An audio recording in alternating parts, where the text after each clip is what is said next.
ஒரு மனிதன் உயிரோடு இருக்கும் பொழுது அவனுக்கு எத்தனை மன்றங்கள் பாராட்டுவது கிடைப்பது என்பது அவன் மறைந்த பிறகு என்னையே நான் எடுத்துக் கொள்கின்றேன். என் மறைவுக்கு பிறகு எத்தனை மக்கள் என்னை நினைக்கின்றார்கள் என்பதை பொறுத்துத்தான் நான் வாழ்ந்ததற்கு ஏதாவது நியாயமான காரணம் இருந்திருக்கிறது என்று நினைப்பதற்கு அது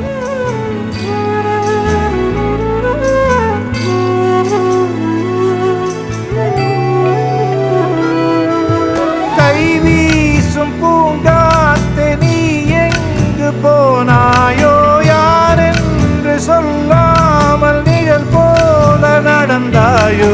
முறைதான் ஒரு முறைதான் உன்னை பார்த்தால் அது வரமே, நினைத்தால் உன்னை நினைத்தால் கண்ணில் கண்ணீர் மழை வருமே.